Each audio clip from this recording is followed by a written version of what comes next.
Ku beri nama pedang ini Naga Puspa. Selamatkan dia. Jangan sampai jatuh ke tangan pendekar berwatak jahat.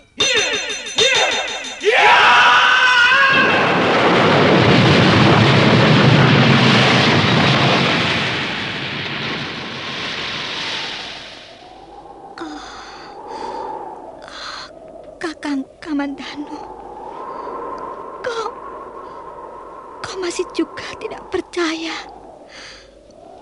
bahwa aku mencintaimu.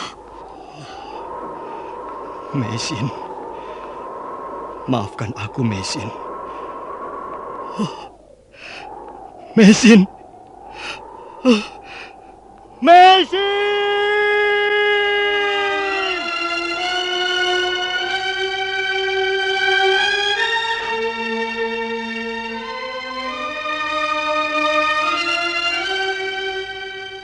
Tutur Tinular.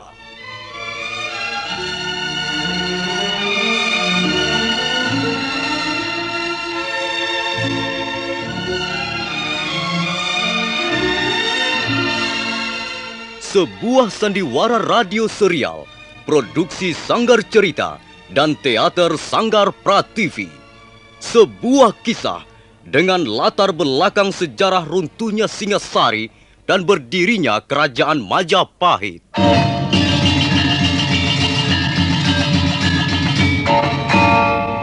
Sandiwara ini didukung oleh pemain-pemain radio yang sudah ternama, Ferry Fadli, Ivone Rose, dan Eli Ermawati.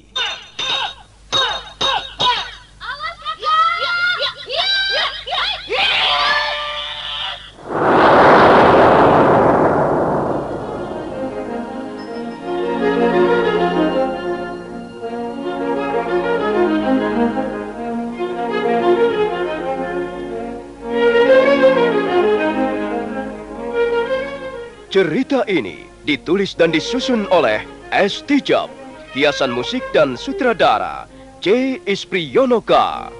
Kali ini mengetengahkan episode ke-6 dengan judul Cahaya Fajar Menembus Hutan Tarik.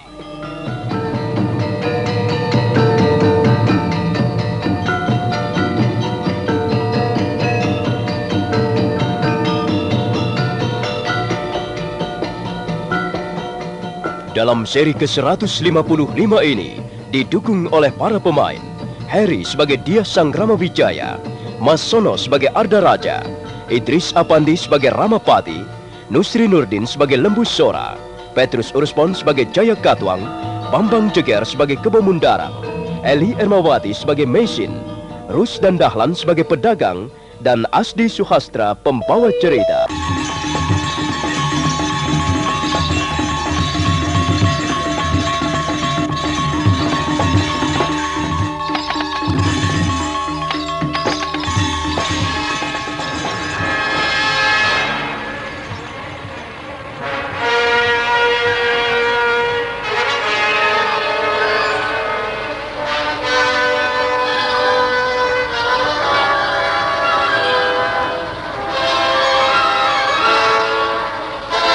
Ruang pendapa rumah kediaman Diah Sang Ramawijaya seketika menjadi hening.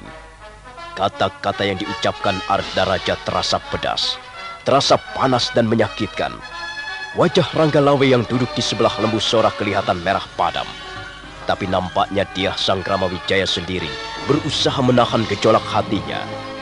Sang Ramapati memberikan isyarat dengan kerdipan mata, dan Diah Sang Ramawijaya segera menangkap isyarat itu, yang kurang lebih artinya menyuruh dia bersabar. Adi Arda Raja, aku sama sekali tidak mengerti mengapa Adi mempunyai pikiran seperti itu tentang Majapahit. Kakang Wijaya, naluriku mengatakan bahwa ada hubungan yang erat antara Majapahitmu ini dengan Desa Lupandak. Aku melihat gejala-gejala yang sama. Suasananya sama, orang-orangnya pun itu juga kurang lebih sama. Apakah ini hanya merupakan kebetulan saja? Di dunia ini, banyak hal-hal yang bersifat kebetulan, Adi Ardaraja. Memang. Tapi seringkali terjadi apa yang semula kita duga sebagai suatu kebetulan, ternyata ada unsur kesengajaan, Kakang. Angger Ardaraja, sebaiknya persoalan ini jangan dipanjang lebarkan. Benar, Ger. Tak ada perlunya membesar-besarkan perkara. Siapa yang membesar-besarkan perkara, Paman Empu Sora? Kalau memang terbukti ada hubungan yang erat antara Tisalopandak dan Majapahit, ini bukan perkara yang kecil, Paman. Ini harus diusut terus, harus diselidiki sampai tuntas. Ibarat sebuah kolam, harus bisa dilihat sampai ke dasarnya, Paman. Iya, baiklah. Kalau memang demikian keinginan Adi Ardaraja, silakan. Tapi kami yakin bahwa Adi Ardaraja tidak akan bisa menemukan apa-apa di dasar kolam. Itu bisa kita lihat nanti, Kakang Wijaya. Aku pun tidak akan menyerah sampai di sini.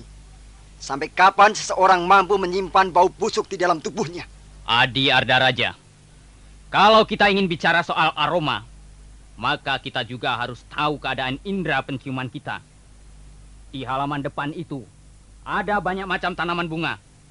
Ada bunga melur, bunga cempaka, bunga kenanga, dan salah satu di antara bunga-bunga itu ada sebuah bunga yang menyebarkan aroma yang amat sedap. Bunga itu adalah bunga sonyaroga.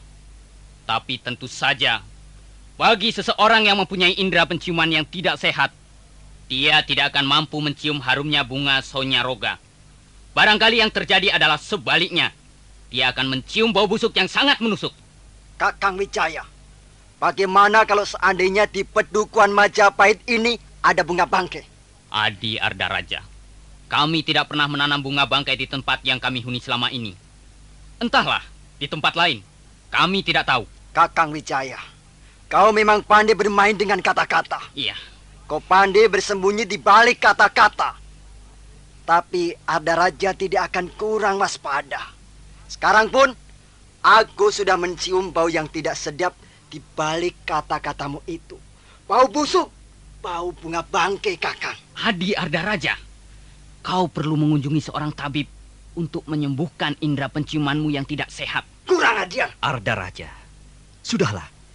Hentikan perdebatan yang tidak ada manfaatnya ini. Hamba tersinggung, Ayahanda Prabu. Ardaraja, kau tidak perlu mengumbar hawa nafsumu. Kau tahu apa yang aku maksudkan, bukan? Baik, Ayahanda Prabu.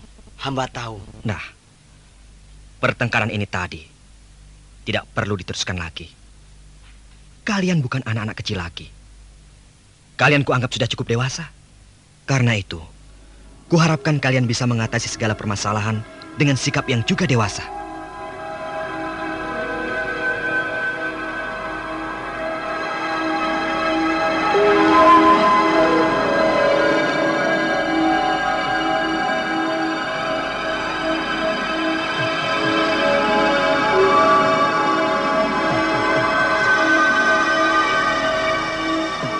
Ketegangan di ruang pendapa tidak terus berlanjut. Sekalipun Ardaraja nampak masih kesal dan marah dan juga kecewa, tapi dia sudah tidak bisa berbuat apa-apa lagi. Usahanya untuk memojokkan Dyah Sanggramawijaya di depan Sang Prabu Jaya Katuang telah gagal. Tak lama kemudian, keempat orang istri Dyah Sanggramawijaya keluar. Mereka membawa nampan berisi makanan-makanan ringan, dan 2 orang di antaranya membawa guci-guci berisi minuman. Dan selanjutnya, ruangan pendapa disibukkan oleh mereka yang sedang menikmati hidangan khas Majapahit. Dyah Sanggramawijaya dengan ramah menyilahkan tamu-tamunya untuk mencicipi hidangan. Sementara nampak Sang Ramapati sibuk melayani Sang Prabu Jaya Katuang minum tuak. Mari, silakan Gusti Prabu. Iya. Terima kasih, Paman Rampati. Ayo, Paman Kebomundarang. Ayo, Ardaraja. Iya, Gusti. Iya, Gusti. Maaf, Gusti Prabu. Apakah Gusti Prabu tidak berminat untuk berburu di hutan tarik ini? Hamba lihat Gusti Prabu juga membawa peralatan untuk berburu. Iya, memang. Semula, memang aku ingin sekali berburu. Tapi sebaiknya aku batalkan saja untuk saat sekarang ini. Kalau misalnya Gusti Prabu ingin berburu, kami dapat menunjukkan daerah perburuan yang mengasihkan. Di sebelah utara pedukuhan Majapahit ini ada sebuah bukit yang banyak sekali dihuni oleh kijang-kijang liar. Dan di sebelah timur, Gusti Prabu dapat dengan mudah menemukan sarang-sarang burung merak. Menyenangkan sekali. Tapi Paman Rampati, kau jangan kecewa. Aku memang harus segera kembali ke Istana Kediri. Aku banyak mempunyai urusan yang berhubungan dengan ketatanegaraan. Barangkali pada kesempatan lain, aku akan kembali lagi ke tempat ini untuk berburu.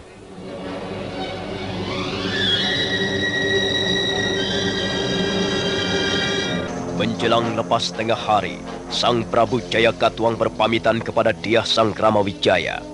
Nampak Patih Kebo Mundarang mengatur prajurit-prajurit untuk bersiap-siap kembali ke Istana Kediri. Ardaraja sudah lebih dulu naik ke atas punggung kudanya. Wajahnya masih kelihatan kesal, dan dia tidak dapat menyembunyikan rasa kecewanya. Setelah Sang Prabu Jayakatwang naik ke atas punggung kuda, maka tak lama kemudian, rombongan pun segera diberangkatkan. Ya, ayo kita berangkat sekarang. Ya, berangkat.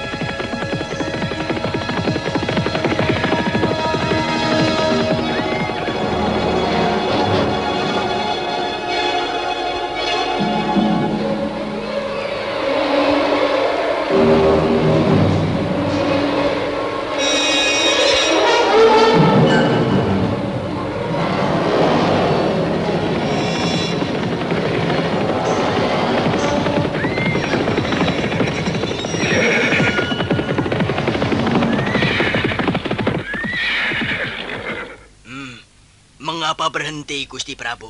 Aku ingin bicara dengan Ardaraja. Apa yang hendak Ayahanda Prabu bicarakan dengan hamba? Ardaraja, kulihat kau masih nampak kecewa. Memang sebenarnya hamba sangat kecewa, Ayahanda Prabu. Ardaraja, kau adalah seorang pangeran pati. Kau adalah seorang pembesar negara. Kau tidak boleh menampakkan kekecewaan di depan umum. Terlebih lagi di depan orang yang menjadi musuhmu. Itu akan bisa membahayakan dirimu sendiri. Benar, Gusti Pangeran. Seorang pimpinan harus mampu menyembunyikan perasaannya. Sebab ada ungkapan yang mengatakan demikian. 2 orang prajurit bertarung dengan senjata pedang ataupun tombak. Tetapi 2 orang pimpinan bertarung dengan raut wajahnya, dengan senyumannya, dengan kata-katanya, dengan penampilannya. Tapi aku sudah tidak sabar lagi, Paman Kebo Mundarang. Aku kesal. Dyah Sanggramawijaya itu benar-benar licik. Sanggramawijaya boleh licik, Ardaraja. Tapi kau jangan menjadi pangeran pati yang tolol. Kau adalah calon pewaris tunggal tahta Panjalu. Karena itu, kau tidak boleh mengumbar hawa nafsumu di sembarang tempat. Ayahanda Prabu, kalau hamba berkata-kata keras terhadap Kakang Wijaya, itu hamba maksudkan untuk memojokkannya. Sebab hamba yakin dia telah menyembunyikan sesuatu yang berbahaya bagi pemerintahan Kediri. Ardaraja, kita tidak bisa menuduh tanpa bukti-bukti yang jelas. Benar, Gusti Pangeran.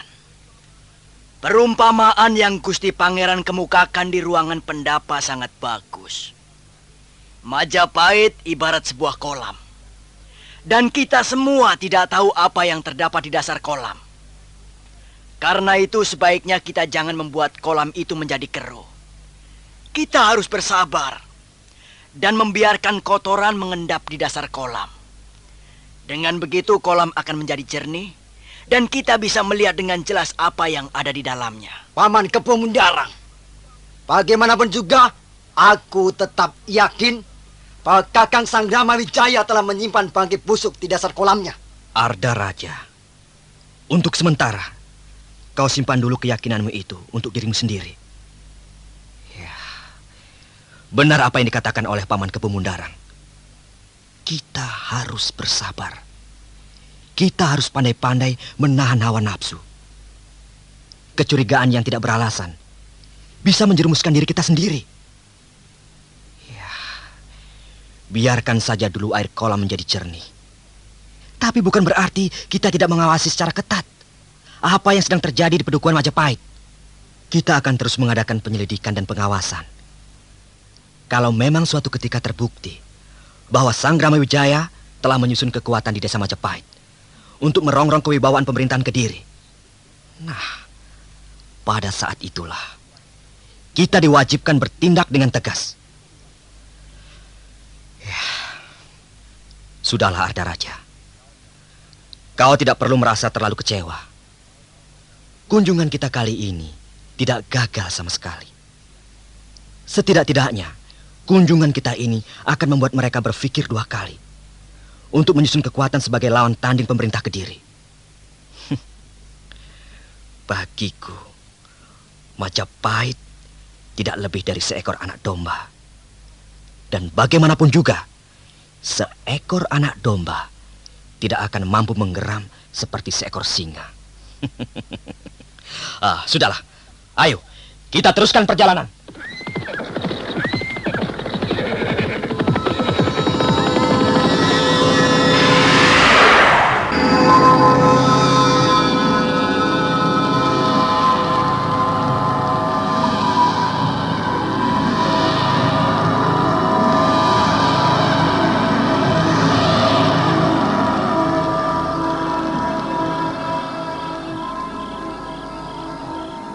Ardaraja itu memang manusia yang berbahaya sekali. Dia licin seperti belut. Dia juga jahat seperti seekor serigala. Ampun, Gusti Pangeran. Justru sebenarnya yang berbahaya adalah Prabu Jayakatwang sendiri. Memang sepintas selalu dia kelihatannya tidak mencurigai kita. Tapi bukankah kita tidak tahu apa yang terdapat di dalam hatinya? Benar, Gusti Pangeran. Justru Gusti Sang Gramawijaya harus lebih waspada dalam menghadapi sikap Prabu Jayakatwang. Sikap bermanis-manis muka, senyuman yang ramah, dan tingkah laku yang menarik justru lebih berbahaya karena kita tidak tahu apa yang terdapat di dalamnya. Iya, benar Paman. Lalu sebaiknya langkah apa yang harus kita lakukan sekarang ini? Menurut pendapat hamba, tidak ada yang bisa kita lakukan selain lebih berjaga-jaga. Benar, Gusti. Penjagaan Majapahit ini harus lebih diperketat. Jangan sampai ada telik sandi pemerintah Kediri bisa menyusup kemari. Baiklah, Paman. Sekarang tolong kumpulkan seluruh warga Majapahit malam ini juga. Oh iya, apakah Kakang Ranggalawi sudah kembali? Sudah, Gusti.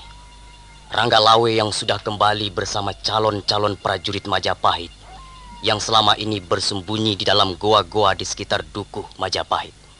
Kalau begitu, kumpulkan semuanya di halaman ini. Aku ingin bicara langsung pada mereka. Baik, Gusti.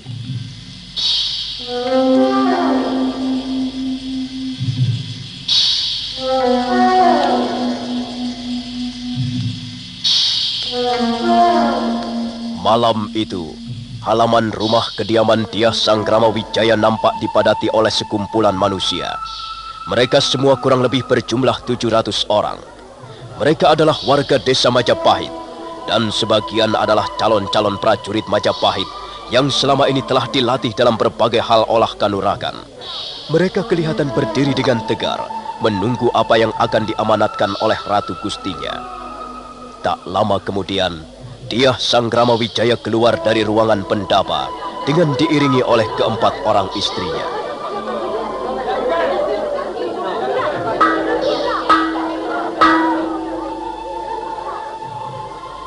Saudara-saudaraku yang tercinta, untuk kesekian kalinya kita berkumpul di halaman rumah ini. Dan untuk kesekian kalinya pula, aku ingin mengucapkan rasa terima kasih yang besar atas sikap dan dukungan kalian. Selama ini, kita telah membangun desa yang kita namakan Majapahit dengan susah payah.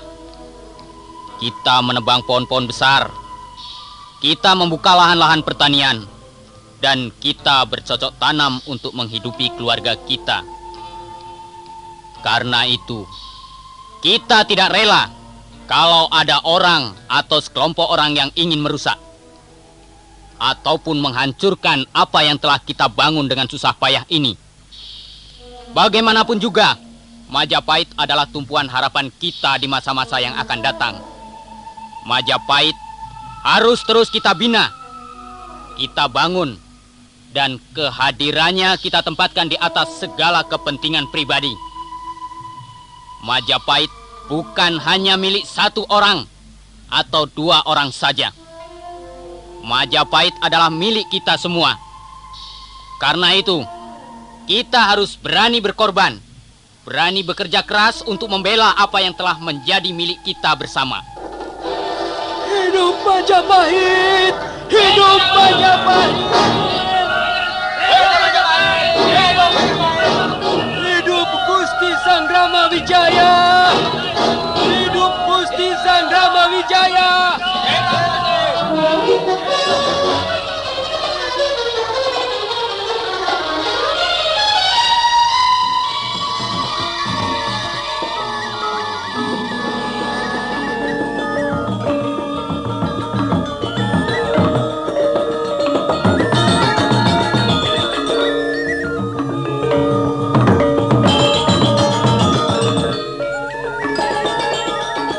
Kita tinggalkan sejenak suasana di padukuhan Majapahit yang penuh diwarnai semangat perjuangan.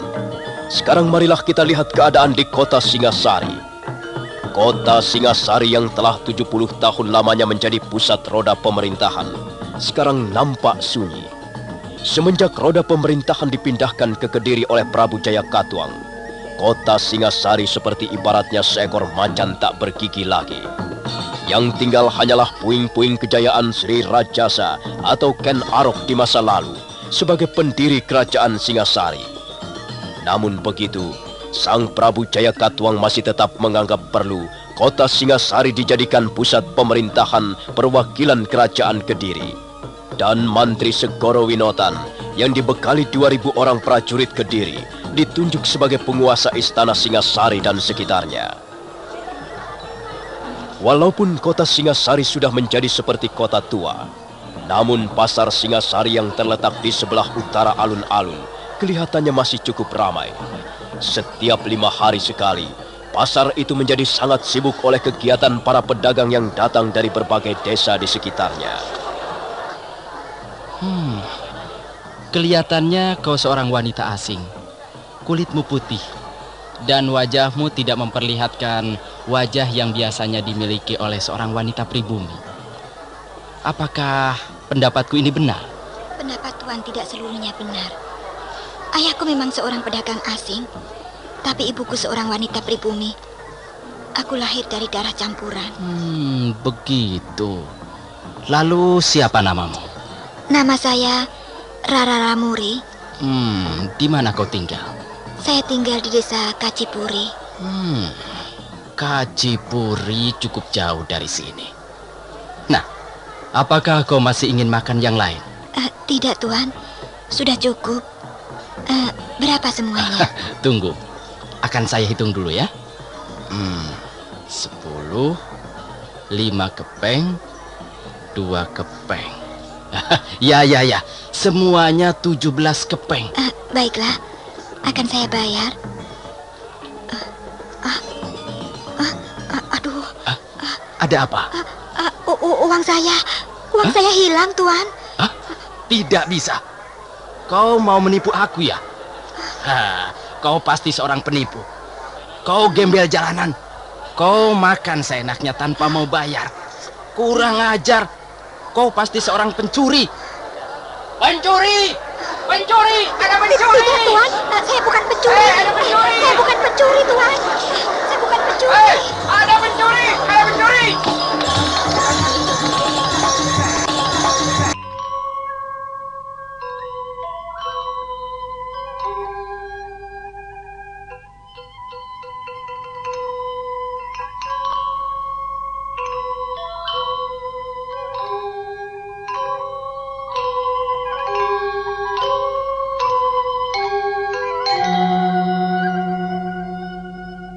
Meisin semenjak peristiwa penyergapan di rumah kediaman Empu Hanggareksa beberapa waktu yang lalu, hidup terlunta-lunta di dalam pelariannya.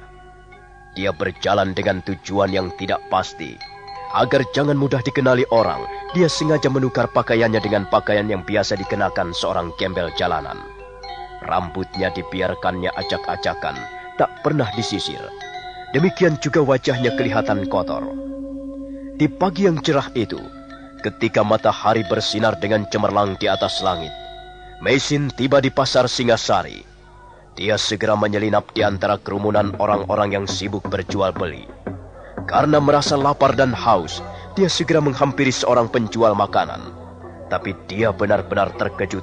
Ketika selesai makan, mendadak dia baru menyadari bahwa uangnya telah tidak ada lagi. Penjual makanan pun marah-marah. Dia dituduh sebagai seorang pencuri.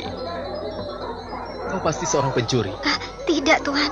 Tidak, saya bukan seorang pencuri. Kau sudah mengambil 3 potong kue dan 2 cangkir minuman. Dan sekarang kau tidak mau membayarnya. Apakah itu bukan seorang pencuri namanya? Ayo bayar. Bayar cepat. Kalau tidak aku akan berteriak, tahu? Jangan, Tuhan. Jangan berteriak.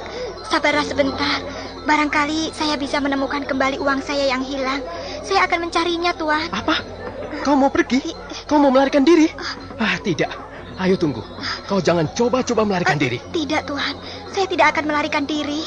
Kalau kau ingin melarikan diri, maka aku akan berteriak. Saya akan mencari uang saya yang hilang, Tuhan. Wah, awas. Jangan main-main kau. Kau pencuri busuk. Pencuri! Pencuri! Ada pencuri!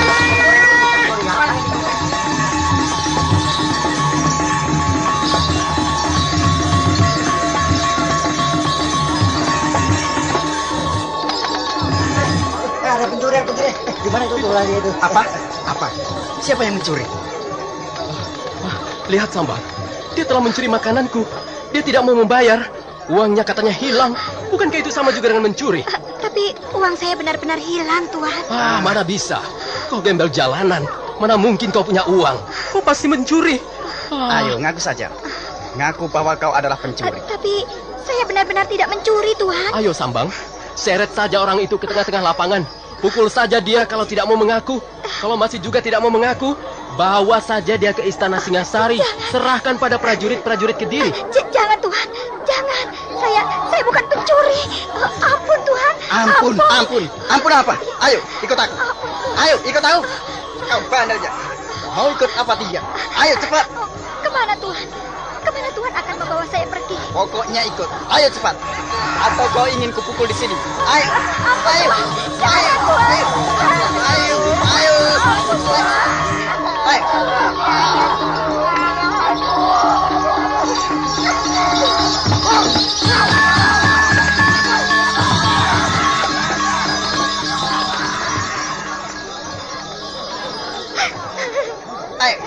Jadi kau masih tetap keras kepala ya?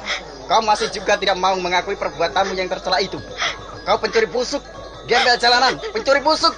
Sungguh Tuhan, saya bukan pencuri. Apa? Saya memang orang susah, tapi saya bukan pencuri.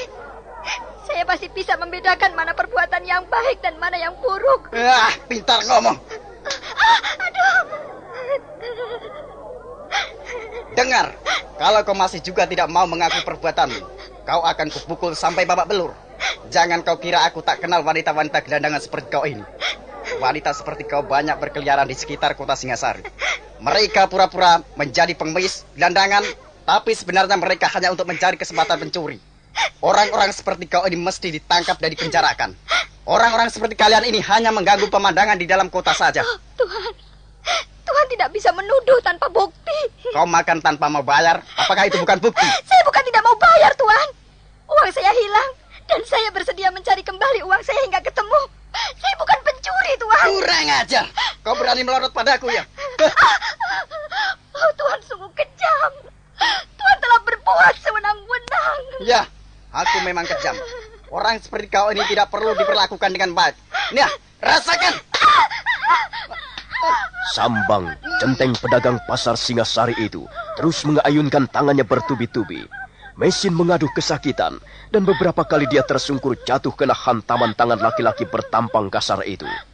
Mereka yang berkerumun di sekitar tempat itu, tak ada yang berani bersuara ataupun campur tangan. Sekalipun di wajah mereka nampak tidak menyetujui sikap Sambang yang kasar dan bengis terhadap seorang wanita. Sambang terus mengayunkan tangannya. Tapi mendadak, seseorang mencekal pundaknya dari belakang.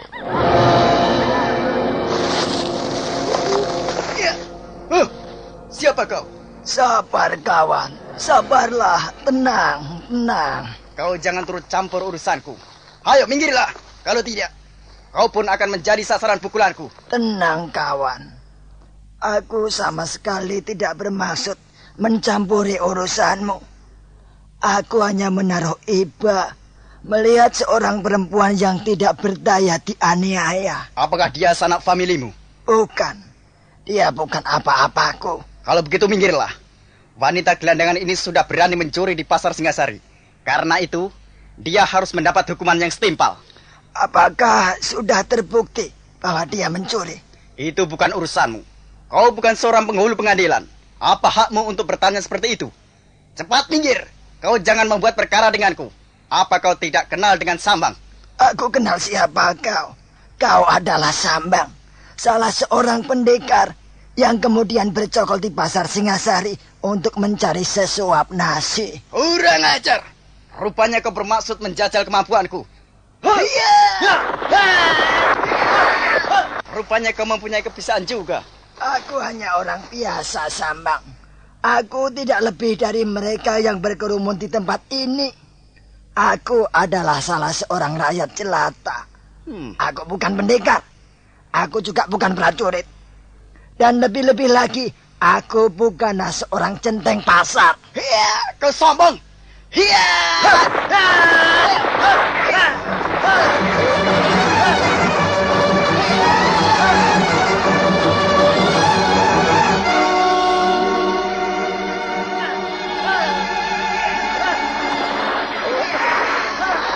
Sambang terus memburu.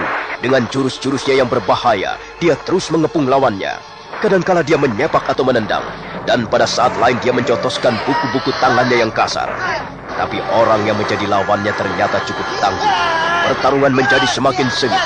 Mereka yang menonton serentak bergerak menjauh agar jangan sampai terkena pukulan nyasar. Debu mengepul di lapangan di dekat pasar Singasari. Melihat hal itu, Mesin segera menggunakan kesempatan untuk menyelinap. Dan dengan diam-diam, dia pergi meninggalkan tempat itu.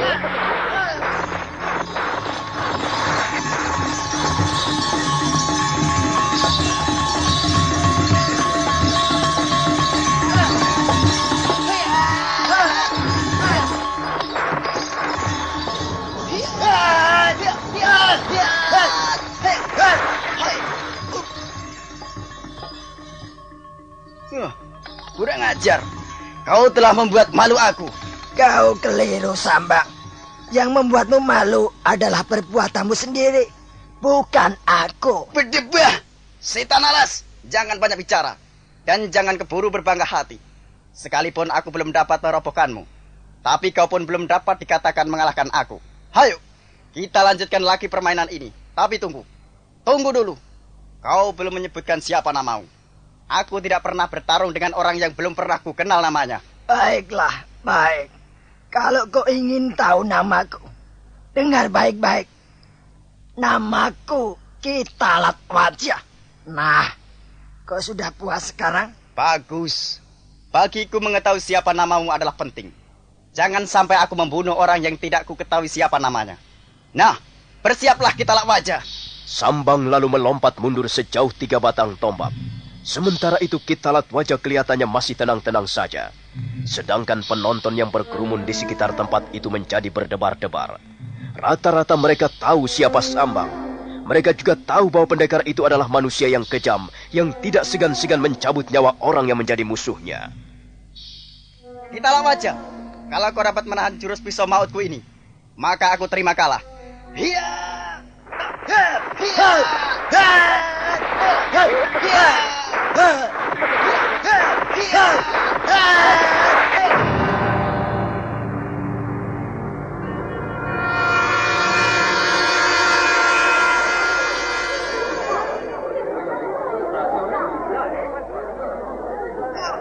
Aduh.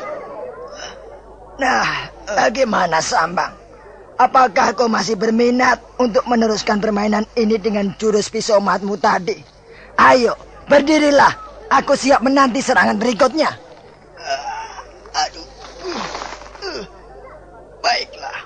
Baiklah. Aku menyerah kalah. Kau yang menang. Kaulah pemenangnya Kitalak Wajah. Berdirilah, Sambang. Tidak pantas seorang pendekar meringkuk seperti itu.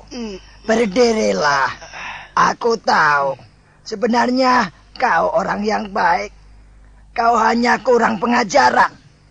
Mulai sekarang, sebaiknya kau hentikan pekerjaanmu sebagai centeng pasar Singasari. Kau bisa memperoleh pekerjaan yang jauh lebih terhormat. Dan ingat, Sambang, ingat. Jangan sekali-sekali kau menganiaya seorang wanita. Wanita adalah lambang dari kehidupan bumi pertiwi.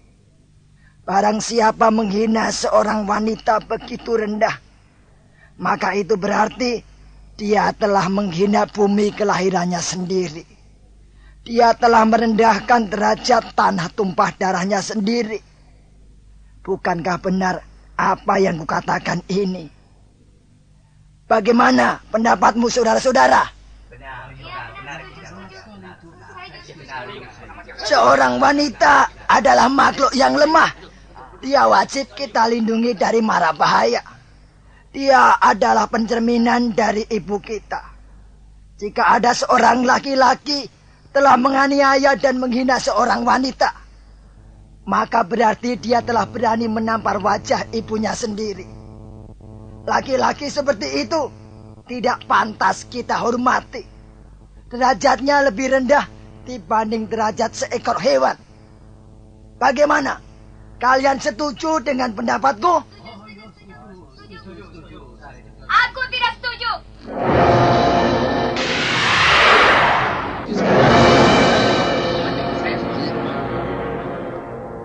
Aku tidak setuju dengan pendapatmu itu, Kitalak Wajah. Apa alasanmu untuk tidak setuju? Apakah kau lahir dari rahim sebungkah batu? Bukankah kau mempunyai orang tua? Aku mempunyai orang tua yang lengkap. Aku lahir dari rahim ibuku. Lalu, apa alasanmu tidak setuju bahwa kita harus menghormati kaum wanita? Iya, benar. Kita memang perlu menghormati harkat dan martabat kaum wanita. Tapi ingat, itu bukan berarti karena kaum wanita adalah kaum yang lemah. Kaum wanita bukanlah kaum yang sama sekali tidak berdaya. Tapi, walaupun begitu tidak seharusnya seorang laki-laki menghina kaum wanita. Aku berpendapat, bagaimanapun juga kaum wanita adalah kaum yang pantas dilindungi oleh pihak laki-laki. Tidak semua wanita mengharapkan perlindungan dari seorang laki-laki. Apakah kau sudah merasa dirimu paling kuat, Kitalak Wajah? Sehingga kau berani menyombongkan diri untuk melindungi martabat kaum wanita. Coba, aku ingin lihat buktinya. Apa maksudmu? Apakah perkataanku belum jelas? Aku ingin melihat buktinya bahwa kau adalah seorang laki-laki yang kuat, sehingga kau boleh merasa pantas untuk menjadi pelindung harkat kaum wanita. Aku tahu apa yang kau maksudkan. Agaknya kau mempunyai kepandaian yang ingin kau perlihatkan di depan orang banyak, ya? Aku hanya ingin membuktikan bahwa tidak semua wanita lemah seperti kau katakan. Dan aku tahu bahwa tidak semua laki-laki kuat seperti yang kau sombongkan. Ayolah, Kitalak Wajah. Kau tidak perlu merasa sungkan-sungkan. Kau tidak perlu merasa malu.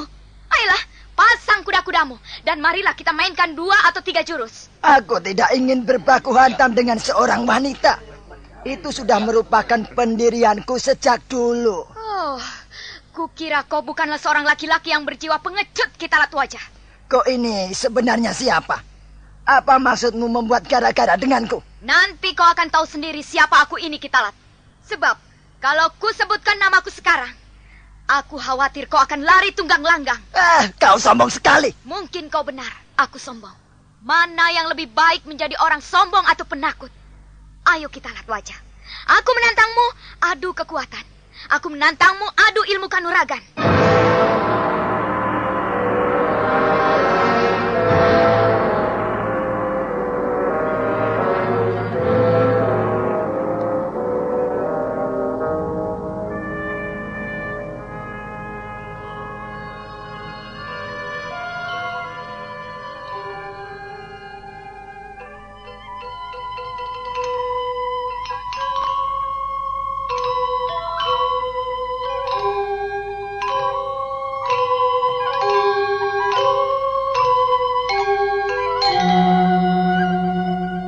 Sebenarnya Kitalatwaja bukanlah tergolong orang yang mudah marah. Tapi mendengar kata-kata yang diucapkan seorang wanita di depannya, hatinya menjadi panas juga. Wajahnya berubah menjadi merah padam. Nah, bagaimanakah kisah selanjutnya? Siapakah sebenarnya wanita yang berani itu? Dan apa yang akan terjadi antara wanita itu dan Kitalatwaja? Dan bagaimana pula dengan Meisin? Silakan menunggu seri berikutnya. Sampai jumpa.